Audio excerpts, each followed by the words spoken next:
నమస్కారం. ఆలోచన అమృతానికి స్వాగతం, సుస్వాగతం. ఇటీవల ఇడుపు కాగితం అనే సినిమా టైటిల్ మీద చాలా వివాదం రేగింది. ఇడుపు కాగితం అంటే ఆంధ్ర ప్రజలకే కాదు, తెలంగాణ వాళ్ళకు కూడా ఈ తరానికి అర్థం కావడం లేదు. అది పెద్ద వైచిత్రము, బాధ కూడా. చాలా పదాలు తెలంగాణలో కూడా మా తరం వాడిన పదాలు చాలామందికి ఇప్పటి తరానికి తెలియదు కూడా.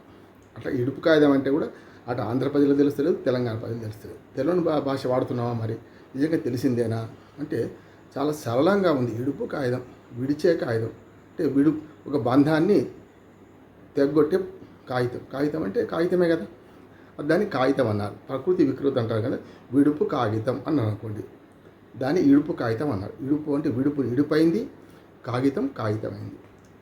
కాగజు నుంచే కాగితం వచ్చింది. చాలామంది తెలంగాణలో ఉర్దూ మిక్స్ అయిన తెలుగు ఉంటే ఆంధ్రలో ఇంగ్లీష్ మిక్స్ అయిన తెలుగు ఉంటుంది.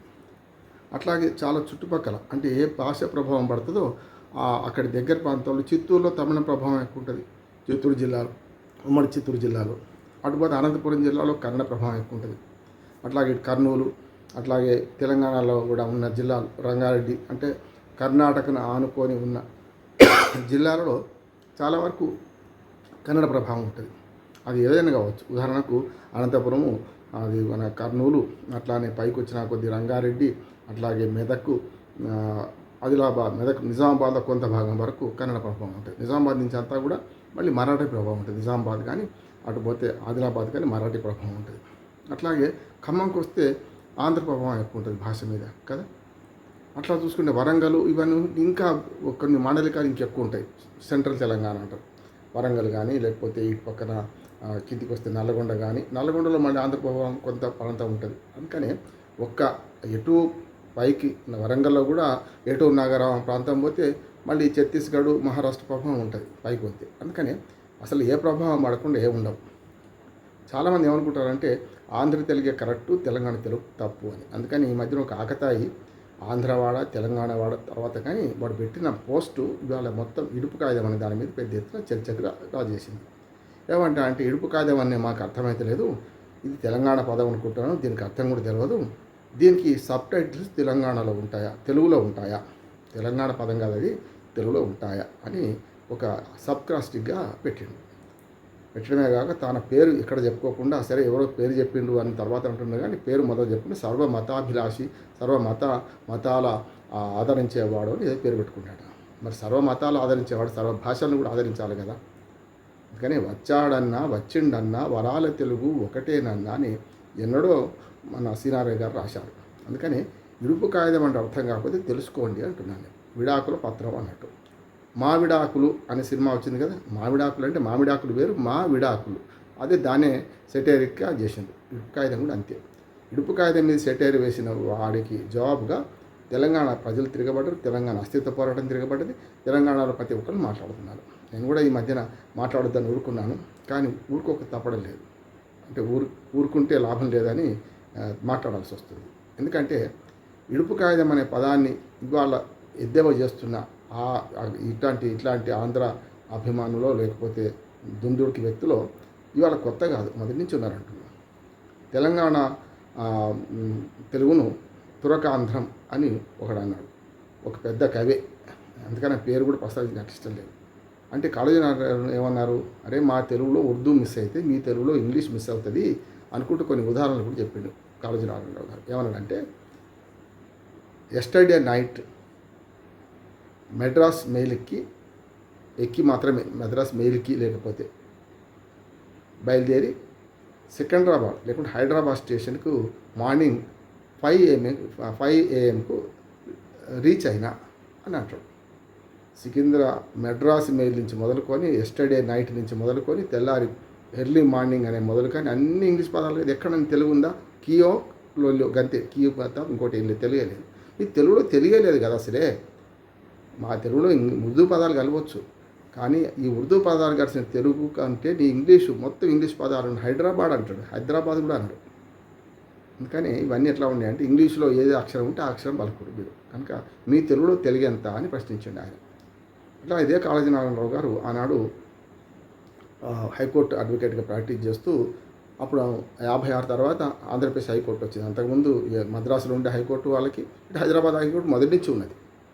అంతకుముందు కూడా ఉన్నది, నైజాం పాలనలో కూడా ఉన్నది. కానీ ఆ తర్వాత స్వాతంత్రం వచ్చినాక హైదరాబాద్ హైకోర్టుగా మనకు మారింది. అట్లాగే మద్రాసు హైకోర్టు నుంచి వాళ్ళ ఆంధ్ర ప్రాంతం విడిపోయిన తర్వాత హైకోర్టు ఏమో గుంటూరుకు పోయింది. విడిపోయినాక రాజధాని ఏమో కర్నూలు పోయింది. ఆ రెండు హైకోర్టులను కలిపి మళ్ళీ హైదరాబాద్లో ఆంధ్రప్రదేశ్ హైకోర్టు అని పేరు పెట్టి 1956లో చేస్తే ఆంధ్ర అడ్వకేట్లు వేరే కూర్చున్నారట, తెలంగాణ అడ్వకేట్లు వేరే కూర్చున్నారట. కాళోజీ నారాయణరావు గారు కవి, రచయిత, అప్పటికే చాలా పేరున్నది, తెలంగాణ ప్రాంతం మీద ప్రేమ ఉన్నది, అనేక కవిత్వాలు రాసిండు, అవినీతిని మన అన్యాయాన్ని ఎదిరించేవాడే నాకు ఆరాధ్యుడు అని కూడా రాసిండు.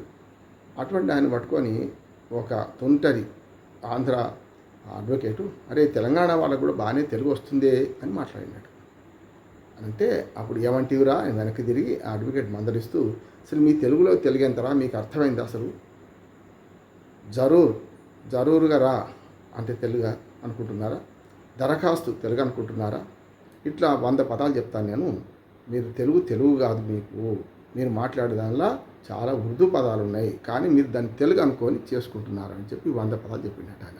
నేను కూడా చెప్పొచ్చు, కానీ ఇప్పుడు వీడియో చిన్నది కావాలి కదా, అందుకని ఇక్కడ ఏమవుతుందంటే ఆనాడు ఎదిరించాడు. తెలంగాణలో కవులు ఎక్కడున్నారు అని ఒక దుందుడు కవి ప్రశ్నిస్తే, మా తెలంగాణలో ఇంతమంది కవులు ఉన్నారు, సురవరం ప్రతాప్ రెడ్డి గారు 256 మంది కవుల వివరాలు ఇచ్చుకుంటూ ఇంతమంది కవులు ఉన్నారు వీళ్ళందరూ వాళ్ళ కవిత్వాలను ప్రచురించి ఒక పుస్తకంగా ప్రకటించారు.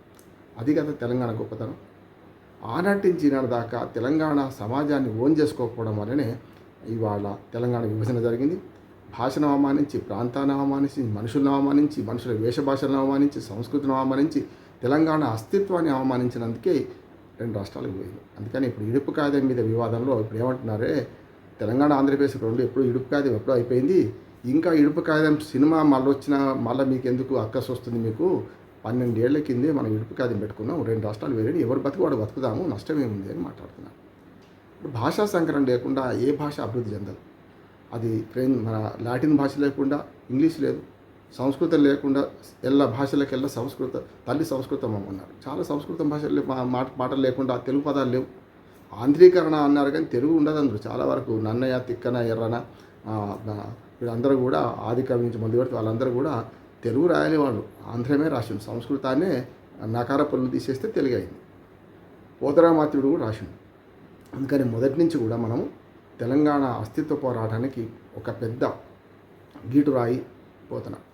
నా కవితా కన్యకను నేను ఆ పడుపు కూటికి అమ్ముకోను, నా కవితా కన్యకనని రాజులకు అంకితం ఇవ్వడానికి వ్యతిరేకించి, మడిదునుకనే బతుకుతా, నేను వ్యవసాయం చేసుకుని బతుకుతా అని ధిక్కారస్వరాన్ని వినిపించిన పోతనామాత్యుడు పుట్టిన గడ్డ ఇది.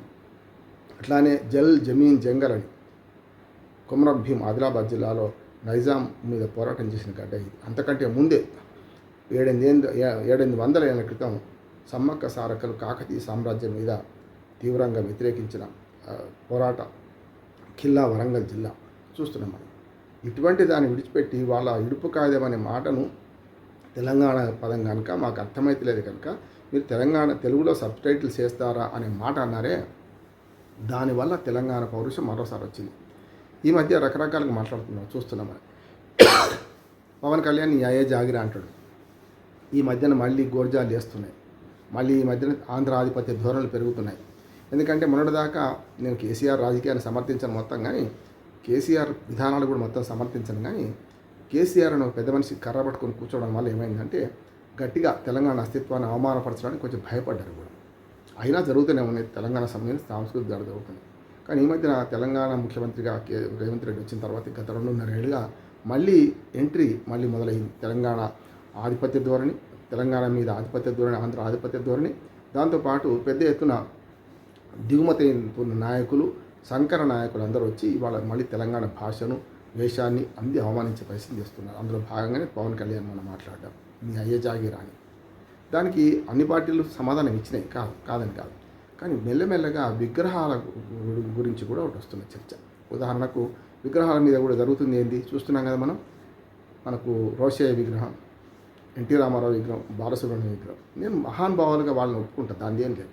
కానీ ఆ విగ్రహాలు ఇప్పుడు ఎందుకు పెట్టాల్సి వస్తుంది తెలంగాణలో అంటే మళ్ళీ ఒకసారి ఆధిపత్య ధోరణి రావడానికి. విగ్రహాలు పెడితే తప్పు కాదు, మన నాయకులు కదా అంటాం, అట్లా ఒప్పుకుందాం కొద్దిసేపటికి. కానీ అదే విగ్రహాలను మరి ఆంధ్రప్రదేశ్లో ఎందుకు పెట్టారు? ఉదాహరణకు పివి నరసింహారావు గారు ఉన్నారు. ఒక రకంగా చెప్పాలంటే బహుభాష కోవిదుడు, ఆర్థిక సంస్కరణ పితామహుడు. నిన్ననే మనం ఆయన జయంతిని 28 జూన్ జరుపుకున్నాం. మరి ఒక్క దగ్గరనన్నా ఆంధ్రప్రదేశ్లో ఎందుకు పెట్టడం లేదు పివి నరసింహారావు విగ్రహాన్ని? ఎందుకు అమరావతి రాజధాని అవుతుంది కదా, మరి భారత ప్రధానిగా తెలుగువాడిగా గొప్ప పేరు దక్షిణాత్యుడు, ఫస్ట్ తెలుగువాడు, చివరి తెలుగువాడు. ఇప్పుడు ఈ ప్రధానమంత్రి ఎవడైతారో మన దగ్గర నుంచి ఎవరు అవుతారో నాకు నమ్మకం లేదు. అయిండు కనుక ఆయన విగ్రహం ఎందుకు పెట్టారు అమరావతిలో? అంబేద్కర్ విగ్రహం పెట్టవచ్చు, ఎన్టీ రామారావు విగ్రహం పెట్టవచ్చు, రాజశేఖర రెడ్డి విగ్రహం పెట్టవచ్చు, ఇంకెవరిది పెట్టవచ్చు. కానీ అమరావతి రాజధానిలో పివి నరసింహారావు విగ్రహం ఎందుకు పెట్టారు? కవులు కళాకారులకు ప్రాంతం లేదు, మతం లేదు, భాష లేదు అంటారు కదా. మరి కవులు కళాకారులు ఇవన్నీ లేనప్పుడు కాళోజీ నారాయణరావు గారు విగ్రహం, దాశరథి కృష్ణమాచార్య విగ్రహం ఇవి ఎందుకు పెట్టారు? గద్దర్ విగ్రహం ఎందుకు పెట్టారు అక్కడ? అంటే జాషువా విగ్రహం మనం ఇక్కడ పెట్టుకుంటాం, కానీ ఇక్కడి నుంచి అక్కడ మాత్రం అంటే కవులకు కూడా ప్రాంతం లేదు కదా, భాష లేదు కదా. ఒకటి తెలుగు భాష కదా, విత్తేసి పొత్తుగూడి తెలుగు భాష మనది, తెలుగు వాళ్ళంతా ఒకటి అని వాడు ఇవి ఎందుకు పాటిస్తలేరని వస్తుంది. అట్లా భాష అర్థం కాకపోవడం అన్ని చోట్ల ఉంటుంది అంటున్నాను. ప్రతి ప్రాంతంలో 100 కిలోమీటర్లు దాటితే కొత్త భాష సుసంపన్నమవుతుంది, భాష సంకరం అవుతుంది. వచ్చాడన్నా వచ్చిండన్నా వరాల తెలుగు ఒకటేనన్నాను కదా. వత్తన్న అంటాం, తాకు తవతి పెడతాం కొన్ని చోట్ల, వస్తుండే అని కొన్ని, వస్తుండే అని కొద్ది. ఇది తెలంగాణలో ఇన్ని పాదాలు ఉన్నాయి. మరి వత్తండే కరెక్టా, వస్తుండే కరెక్టా అంటే వత్తండే కరెక్ట్ అంటున్నాను. తా కింద తావత్తు వచ్చింది. చాలాసార్లు గొర్రె, బర్రె, కర్ర అన్నీ రా కింద రావతులు వచ్చినాయి కదా. సరే, చల్ల, ముల్లె ఇట్లా ఇవన్నీ చెప్పండి. మళ్ళీ లా కింద లావత్తే వచ్చింది. కానీ వస్తండి అనేది సా కింద తావత్తు వస్తుంది, సంకరం కదా. కానీ భాషా సంకరంలో సంస్కృత పదాలు చేరినప్పుడు చావు మరణం లాగా, చావు ఏమో తెలుగు, మరణమేమో ఈ సంస్కృతం. అట్లా కొన్ని మనకు ఏమంటారు కంకర్రాలు వస్తుంటాయి భాషలకు కూడా. అందుకని భాషా సంకరం కాకుండా వీళ్ళు భాషలో కొత్త పదాలు కూడా చేరుతాయి. సెల్ ఫోన్ ఉందా గతంలో, సైబర్ నేరం ఉందా గతంలో, అవన్నీ కూడా అభివృద్ధి చెందిన సమాజంలో వస్తాయి. కనుక దీన్ని అర్థం చేసుకోకుండా ఇవాళ ఇడుపు కాగితం అనే సినిమా గురించి అవాకులు చవాకులు పేరే మన వాళ్ళకు చెప్పాలి ఏంటంటే, తెలంగాణ ప్రజలకు కూడా చాలామంది ఈ తరానికి బూట్లు, పైతాబులు అంటే ఇప్పుడు తెలుస్తలేదు. నా మనవడికి తెలియదు బూట్లు అంటే పైతాబులు అంటే సాక్స్ తెలుస్తలేదు. చాలా తెలంగాణ పదాలు ఇప్పటి సమాజానికి తెలియకుండా పోతున్నాయి మెల్లమెల్లగా. కానీ దాన్ని కాపాడుకోవాల్సిన అవసరం ఉంది. ఎందుకంటే గరికపాటి నరసింహారావు గారు అన్నట్టు తెలంగాణలో తెలుగు అచ్చ తెలుగు ఇంకా బతికే ఉన్నది, ఆంధ్రలో చచ్చిపోయింది అని ఆయన. ఎందుకంటే ఆంధ్రలో ఇంగ్లీష్ పదాల సంకరం ఎక్కువైంది, అదని. అట్లాగే కొన్ని చోట్ల పోయిన తర్వాత కొన్ని ప్రభావాలు పడతాయి అంటారు. నేను చెప్పాను కదా, ఏ ప్రాంతంలో పోతే ఆ ప్రాంతాలు ప్రభావాలు పడతాయి. ముఖ్యంగా శ్రీకాకుళం జిల్లాలో బేగిరారా అంటారు. బేగిరారా అంటే వేగంగా రమ్మని. ఎందుకైంది వేగిరారా ఎందుకని లేదు అంటే, పశ్చిమ బెంగాల్ రాష్ట్రంలో కానీ ఒరిస్సా గతంలో పశ్చిమ బెంగాల్ రాష్ట్రంలో భాగం అది. బరంపురం దాకా మద్రాసు రాష్ట్రంలో ఉంటే ఆ పైదంతా అదే ఉండే. కానీ ఒరిస్సా ప్రభావం ఏంది, పశ్చిమ బెంగాల్ ప్రభావం ఏంటంటే వా పలకరాదు వాళ్ళకు. వా బదులు రవీంద్రనాథ్ ఠాగూర్ అంటారు. రబీ రే అంటారు. బెంగాల్ వంగదేశం అది, బంగదేశం బెంగదేశం అయింది కదా, బంగ్లాదేశ్ అయింది, పశ్చిమ బెంగాల్ అయింది కదా. అట్లా వా పలకరాదు వాళ్ళకు, బా అంటారు వా బదులు. అందుకని వేగిరారా బదులు బేగిరారా అయింది. అది దాన్ని అర్థం చేసుకోవాలి కదా మనం. బేగిరారా అంటే వేగంగా అర్థం చేసుకో, బారుగా వెళ్ళు అంటారు. స్ట్రేట్గా వెళ్ళమంటే కొందరు ఒక అడ్రస్ అడిగినాం అనుకోండి, బారుగా వెళ్ళాలంటే ఎటు పోవాలి, స్ట్రేట్గా వెళ్ళమన్నట్టు. అంటే అర్థం కాకుంటే కూడా తెలుసుకోవడం గొప్పనా, లేకుంటే తెలుస్తలేదు కానీ తెలంగాణ సమాజాన్ని, తెలంగాణ భాషను అవమానించడం గొప్పనా అర్థం చేసుకోవాలి. ఈ వివాదం ఇంతటితో ముగుస్తుందని అనుకుంటలేను. ఇది అస్తిత్వ పోరాటానికి సంబంధించింది కనుక తెలంగాణ అస్తిత్వం మళ్ళీ ఇబ్బందులు పడ్డది, మళ్ళీ సంఘటనలో పడ్డది, మళ్ళీ పొరకి కష్టకాలం వచ్చింది. ఇవాళ విగ్రహాల పేరు మీద, మహానుభావుల విగ్రహాల పేరు మీద మళ్ళీ వలసలు మొదలైనవి. దాంతోపాటు మనుషులు ఎట్లాగో వలస వచ్చిండ్రు, వ్యాపారాలు చేసుకుంటారు, పోటీ చేస్తారు. రాజకీయాల్లో కూడా ఎవరు వద్దన్నారు. కానీ మీ అయ్య జాగీరా అంటే కాదు, మీ అయ్య జాగీరా అనే సమాధానం వస్తుంది. తెలంగాణ సెంటిమెంట్ ఇంత ఉంటుందని నేను అనుకోలేదు. సెంటిమెంట్ వేరే, అస్తిత్వం వేరు, మళ్ళీ అది వేరే అని పవన్ కళ్యాణ్ ఏమన్నా 2 జూన్ నాడు వచ్చిపోయి మాట్లాడి మళ్ళీ తోక ముడిచిన తర్వాత ఏమంటున్నాడు, మనం దాన్ని చూసి, తెలంగాణ చూసి మనం ఆంధ్ర గౌరవాన్ని పెంచుకోవాలి, ఆంధ్ర ఆధిపత్యాన్ని పెంచుకోవాలి, ఆంధ్రులు ఆత్మగౌరవంతో పెంచుకోవాలి అంటున్నాడు. అంటే ఏమన్నట్టు, గర్వపడుతున్నావా లేకుంటే రెచ్చగొడుతున్నావా అంటే మనోళ్ళకు లేదు బుద్ధి జ్ఞానం అని వాళ్ళు చెప్పుకుంటుండ్రా. అందుకని ఇవన్నీ కుక్కమూతి పిందెలు, పనికిరాదు రాజకీయ నాయకులు ఇవన్నీ చేస్తారు. ఇవి చేయడం వల్ల ఏంటంటే మళ్ళీ ఒకసారి తెలంగాణ సెంటిమెంట్ రగిలించండి. నేను పవన్ కళ్యాణ్కు అభినందన తెలియజేస్తున్నా.